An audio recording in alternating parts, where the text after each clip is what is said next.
নমস্কাৰ বন্ধু বান্ধৱীসকল, আপোনালোক সকলোকে স্বাগতম জনাইছোঁ আসাম জিকে ইউটিউব চেনেলৰ আন এটা নতুন ভিডিঅ'লৈ।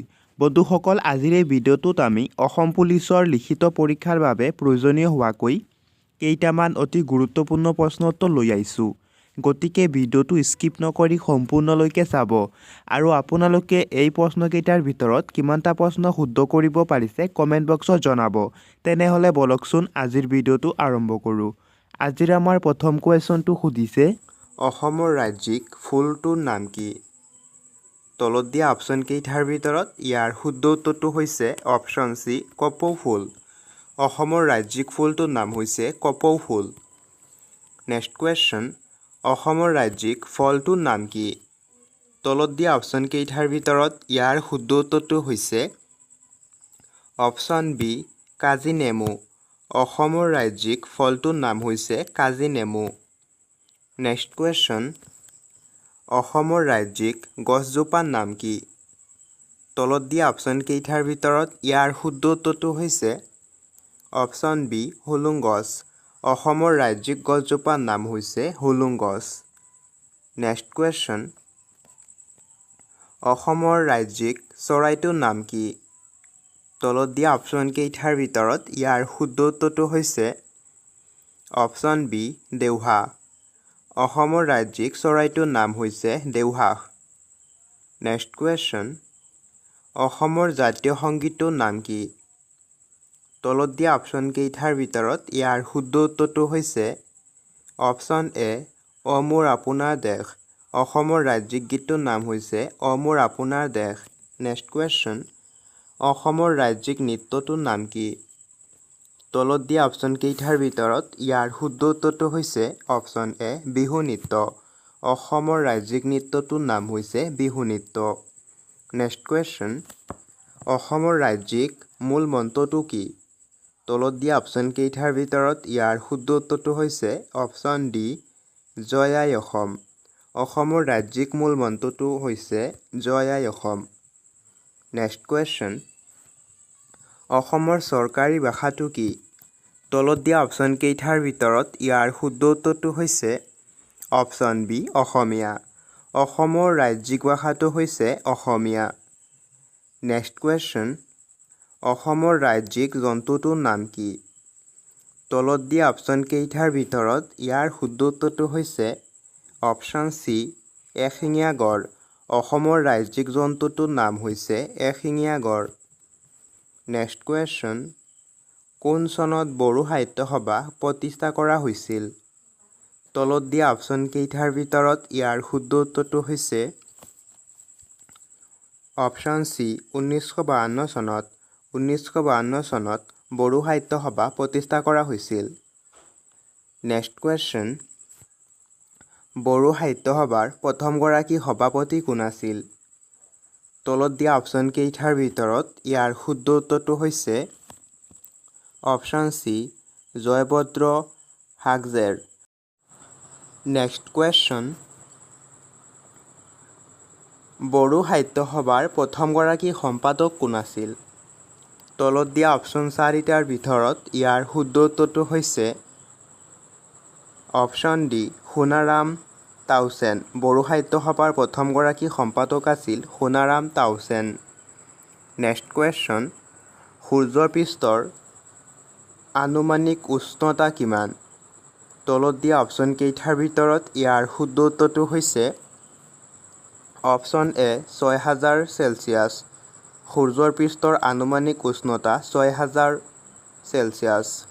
নেক্সট কুৱেশ্যন, জয়মতীক শাস্তি দিয়া পথাৰখনৰ নাম কি?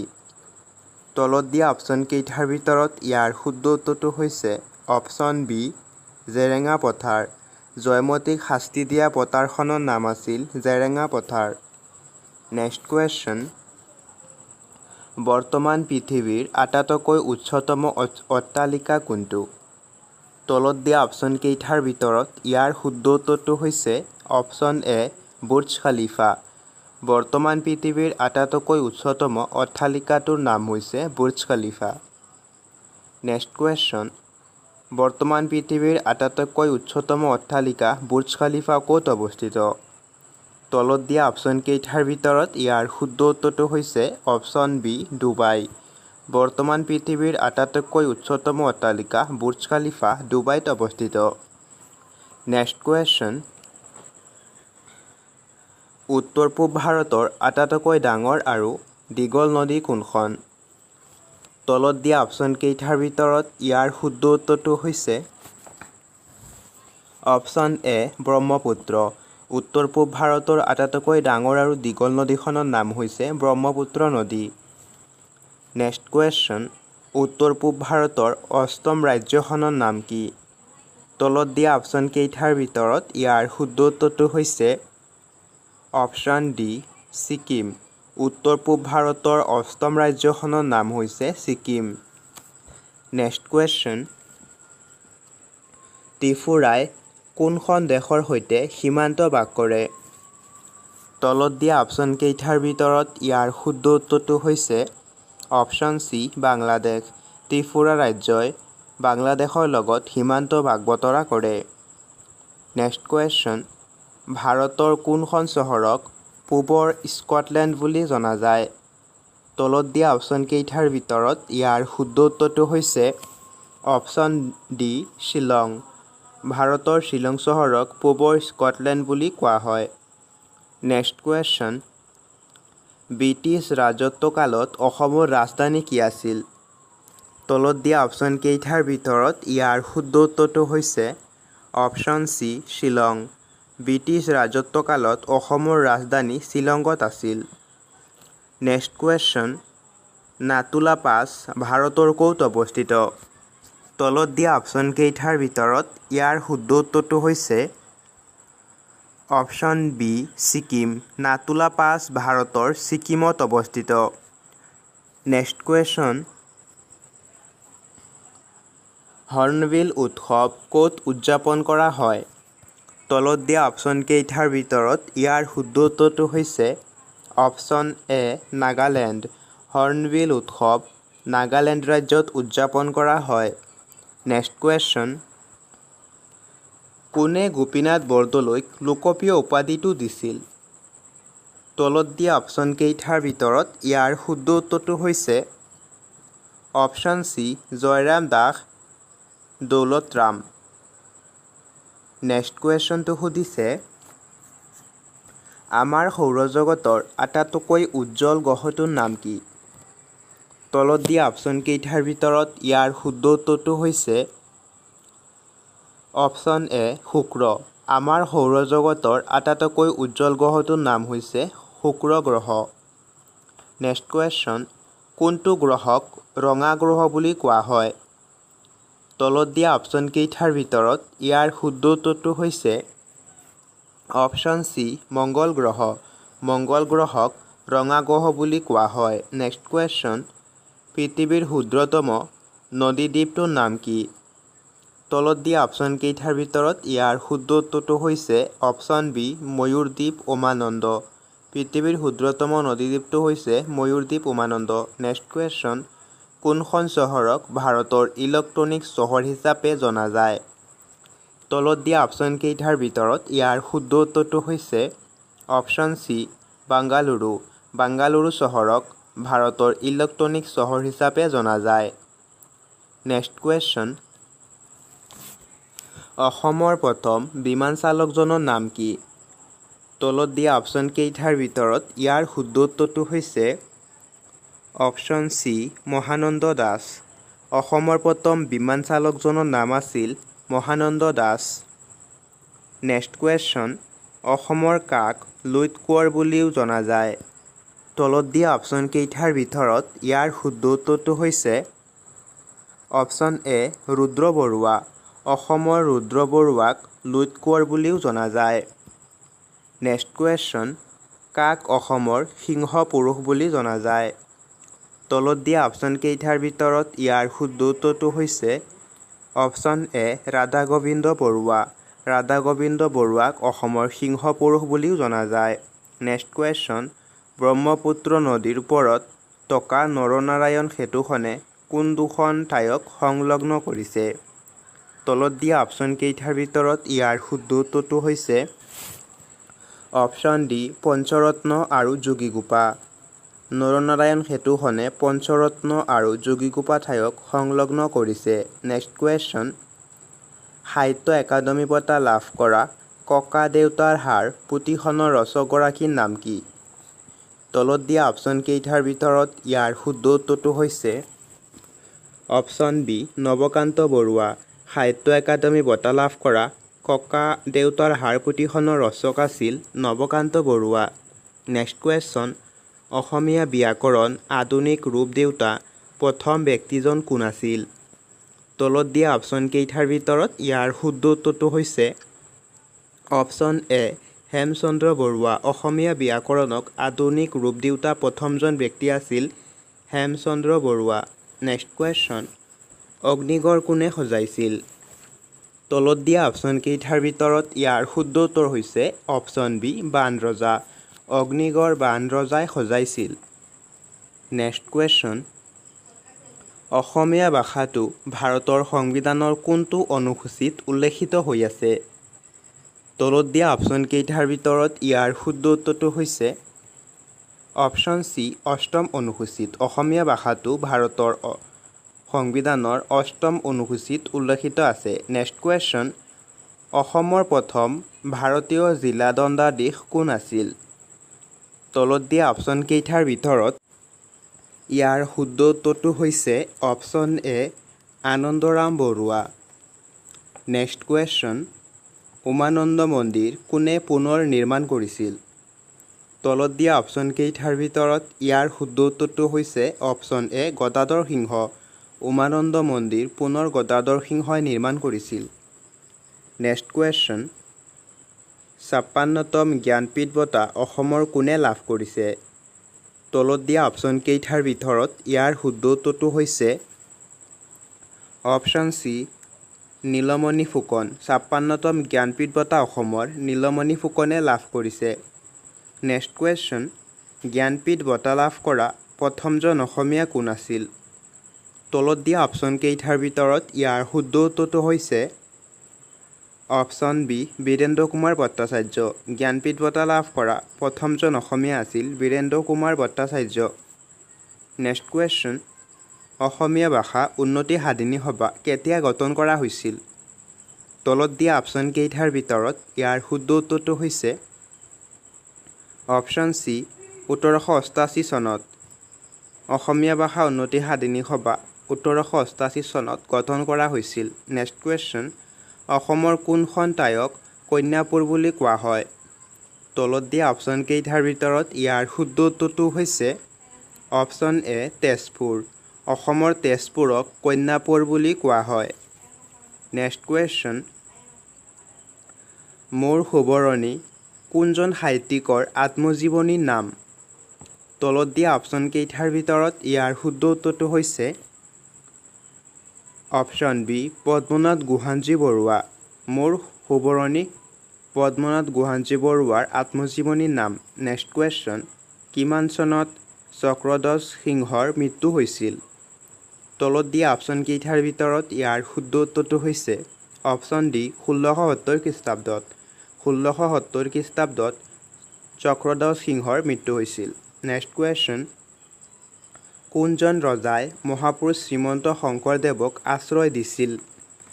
তলত দিয়া অপশ্যন কেইটাৰ ভিতৰত ইয়াৰ শুদ্ধ উত্তৰটো হৈছে অপশ্যন ডি নৰনাৰায়ণ। নৰনাৰায়ণে শ্ৰীমন্ত শংকৰদেৱক আশ্ৰয় দিছিল। নেক্সট কুৱেশ্যন, ল'ৰাৰজাই কিমান চনত শাসনভাৰ গ্ৰহণ কৰিছিল? তলত দিয়া অপশ্যন কেইটাৰ ভিতৰত ইয়াৰ শুদ্ধ উত্তৰটো হৈছে অপশ্যন এ ১৬৭৯ চনত। ল'ৰাৰজাই ১৬৭৯ চনত শাসনভাৰ গ্ৰহণ কৰিছিল। নেক্সট কুৱেশ্যন, কোনজন ৰজাৰ পৃষ্ঠপোষকতাত মাধৱ কন্দলীয়ে ৰামায়ণ অনুবাদ কৰিছিল? তলত দিয়া অপশ্যন কেইটাৰ ভিতৰত ইয়াৰ শুদ্ধ উত্তৰটো হৈছে অপশ্যন বি মহামাণিক্য। মহামাণিক্যৰ পৃষ্ঠপোষকতাত মাধৱ কন্দলীয়ে ৰামায়ণ অনুবাদ কৰিছিল। নেক্সট কুৱেশ্যন, বংগালৰ অধীন হৈ থকাটোকৈ মৰাই উচিত এইষাৰ কথা কোনে কৈছিল? তলত দিয়া অপশ্যন কেইটাৰ ভিতৰত ইয়াৰ শুদ্ধ উত্তৰটো হৈছে অপশ্যন বি চক্ৰধৰ সিংহ বঙালৰ অধীন হৈ টকাটোকৈ মৰাই উচিত এই কথাষাৰ চক্ৰধৰ সিংহই কৈছিল। নেক্সট কুৱেশ্যন মহাসতী জয়মতীৰ কিমান চনত মৃত্যু হৈছিল? তলত দিয়া অপশ্যন কেইটাৰ ভিতৰত ইয়াৰ শুদ্ধ উত্তৰটো হৈছে অপশ্যন বি 1679 চনৰ 27 মাৰ্চত। জয়মতীৰ মৃত্যু 1679 চনৰ 27 মাৰ্চত হৈছিল। নেক্সট কুৱেশ্যন অসমত সতী সাধিনী দিৱস কোনদিনা পালন কৰা হয়? তলত দিয়া অপশ্যন কেইটাৰ ভিতৰত ইয়াৰ শুদ্ধ উত্তৰটো হৈছে অপশ্যন বি 21 এপ্ৰিল। অসমত 21 এপ্ৰিল তাৰিখে সতী সাধিনী দিৱস পালন কৰা হয়। নেক্সট কুৱেশ্যন চুতীয়া বংশৰ অন্তিমগৰাকী ৰাণী কোন আছিল? তলত দিয়া অপশ্যন কেইটাৰ ভিতৰত ইয়াৰ শুদ্ধ উত্তৰটো হৈছে অপশ্যন চি সতী সাধিনী। চুতীয়া বংশৰ অন্তিমগৰাকী ৰাণী আছিল সতী সাধিনী। নেক্সট কুৱেশ্যন মোমাই তামুলী বৰবৰুৱাৰ কিমান খ্ৰীষ্টাব্দত মৃত্যু হৈছিল? তলত দিয়া অপশ্যন কেইটাৰ ভিতৰত ইয়াৰ শুদ্ধ উত্তৰটো হৈছে অপশ্যন এ 1654 খ্ৰীষ্টাব্দত। মোমাই তামুলী বৰবৰুৱাৰ 1654 খ্ৰীষ্টাব্দত মৃত্যু হৈছিল। নেক্সট কুৱেশ্যন ভাৰতীয় মহাকাশ গৱেষণা সংস্থাৰ মুখ্য কাৰ্যালয় ক'ত অৱস্থিত? তলত দিয়া অপশ্যন কেইটাৰ ভিতৰত ইয়াৰ শুদ্ধ উত্তৰটো হৈছে অপশ্যন বি বাংগালুৰু।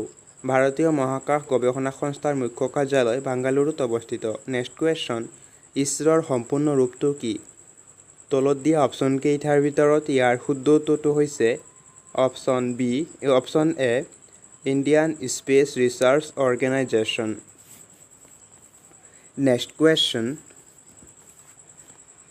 ইছৰো কেতিয়া গঠন হৈছিল? তলত দিয়া অপশ্যন কেইটাৰ ভিতৰত ইয়াৰ শুদ্ধ উত্তৰটো হৈছে অপশ্যন চি 15 আগষ্ট 1969 চনত। নেক্সট কুৱেশ্যন SDSCৰ সম্পূৰ্ণ ৰূপ কি? তলত দিয়া অপশ্যন কেইটাৰ ভিতৰত ইয়াৰ শুদ্ধ উত্তৰটো হৈছে option C Satish Dhawan space centre. Next কুৱেশ্যনটো সুধিছে সতীশ ধাৱান মহাকাশ কেন্দ্ৰ ভাৰতৰ ক'ত অৱস্থিত? তলত দিয়া অপশ্যন কেইটাৰ ভিতৰত ইয়াৰ শুদ্ধ উত্তৰটো হৈছে অপশ্যন ডি শ্ৰীহৰিকোটা। সতীশ ধাৱান মহাকাশ কেন্দ্ৰ ভাৰতৰ শ্ৰীহৰিকোটাত অৱস্থিত। নেক্সট কুৱেশ্যন ভাৰতৰ পৰা কেতিয়া প্ৰথমটো ৰকেট উৎক্ষেপণ কৰা হৈছিল? তলত দিয়া অপশ্যন কেইটাৰ ভিতৰত ইয়াৰ শুদ্ধ উত্তৰটো হৈছে অপশ্যন ডি 21 নৱেম্বৰ 1963 চনত। নেক্সট কুৱেশ্যনটো সুধিছে 1969 চনৰ আগতে ইছৰক কি নামেৰে জনা গৈছিল? তলত দিয়া অপশ্যন কেইটাৰ ভিতৰত ইয়াৰ শুদ্ধ উত্তৰটো হৈছে অপশ্যন এ ইনকপচাৰ। নেক্সট কুৱেশ্যনটো সুধিছে ভাৰতীয় ৰিম'ট সেন্সিং প্ৰতিষ্ঠান ক'ত অৱস্থিত? তলত দিয়া অপশ্যন কেইটাৰ ভিতৰত ইয়াৰ শুদ্ধ উত্তৰটো হৈছে অপশ্যন বি দেৰাডুন। ভাৰতীয় ৰিম'ট সেন্সিং প্ৰতিষ্ঠান দেৰাডুনত অৱস্থিত। নেক্সট কুৱেশ্যন ভাৰতীয় মহাকাশ কাৰ্যসূচীৰ পিতৃ বুলি কাক জনা যায়? তলত দিয়া অপশ্যন কেইটাৰ ভিতৰত ইয়াৰ শুদ্ধ উত্তৰটো হৈছে অপশ্যন বি বিক্ৰম সাৰাভাই। ভাৰতীয় মহাকাশ কাৰ্যসূচীৰ পিতৃ বুলি বিক্ৰম সাৰাভাইক জনা যায়। নেক্সট কুৱেশ্যন চন্দ্ৰযান 1 কেতিয়া উৎক্ষেপণ কৰা হৈছিল? তলত দিয়া অপশ্যন কেইটাৰ ভিতৰত ইয়াৰ শুদ্ধ উত্তৰটো হৈছে অপশ্যন চি 22 অক্টোবৰ 2008 চনত। চন্দ্ৰযান 1 22 অক্টোবৰ 2008 চনত উৎক্ষেপণ কৰা হৈছিল। নেক্সট কুৱেশ্যন চন্দ্ৰযান 2 কেতিয়া উৎক্ষেপণ কৰা হৈছিল? তলত দিয়া অপশ্যন কেইটাৰ ভিতৰত ইয়াৰ শুদ্ধ উত্তৰটো হৈছে অপশ্যন বি 22 জুলাই 2019 চনত। 22 জুলাই 2019 চনত চন্দ্ৰযান 2 উৎক্ষেপণ কৰা হৈছিল। নেক্সট কুৱেশ্যন চন্দ্ৰযান 3 কেতিয়া উৎক্ষেপণ কৰা হৈছিল? তলত দিয়া অপশ্যন কেইটাৰ ভিতৰত ইয়াৰ শুদ্ধ উত্তৰটো হৈছে অপশ্যন ডি 14 জুলাই 2023 চনত, চন্দ্ৰযান 3 14 জুলাই 2023 চনত উৎক্ষেপণ কৰা হৈছিল। নেক্সট কুৱেশ্যন, ভাৰতবৰ্ষই নিৰ্মাণ কৰা প্ৰথম উপগ্ৰহটোৰ নাম কি আছিল? তলত দিয়া অপশ্যন কেইটাৰ ভিতৰত ইয়াৰ শুদ্ধ উত্তৰটো হৈছে অপশ্যন বি আৰ্যভট্ট। ভাৰতবৰ্ষই নিৰ্মাণ কৰা প্ৰথম উপগ্ৰহটোৰ নাম আছিল আৰ্যভট্ট। নেক্সট কুৱেশ্যন, কোনটো কৃত্ৰিম উপগ্ৰহই ভাৰতক মংগল গ্ৰহলৈ যোৱাৰ পথত প্ৰথম প্ৰচেষ্টাত সফলতা লাভ কৰা প্ৰথম ৰাষ্ট্ৰ হিচাপে গঢ়ি তুলিছিল? তলত দিয়া অপশ্যন কেইটাৰ ভিতৰত ইয়াৰ শুদ্ধ উত্তৰটো হৈছে অপশ্যন চি মংগলযান। নেক্সট কুৱেশ্যনটো সুধিছে, ভাৰতীয় ৰাষ্ট্ৰীয় মহাকাশ গৱেষণা সমিতিৰ প্ৰথম অধ্যক্ষ কোন আছিল? তলত দিয়া অপশ্যন কেইটাৰ ভিতৰত ইয়াৰ শুদ্ধ উত্তৰটো হৈছে অপশ্যন এ বিক্ৰম সাৰাভাই। ভাৰতীয় ৰাষ্ট্ৰীয় মহাকাশ গৱেষণা সমিতিৰ প্ৰথম অধ্যক্ষ আছিল বিক্ৰম সাৰাভাই। নেক্সট কুৱেশ্যন, ভাৰতৰ মিছাইল মেন বুলি কাক জনা যায়? তলত দিয়া অপশ্যন কেইটাৰ ভিতৰত ইয়াৰ শুদ্ধ উত্তৰটো হৈছে option D APJ Abdul Kalam. ভাৰতৰ মিছাইল মেন বুলি APJ আব্দুল কালামক জনা যায়। নেক্সট কুৱেশ্যন, APJ আব্দুল কালামৰ নিৰ্দেশনাত কোনটো মিছাইল নিৰ্মাণ কৰা হৈছিল?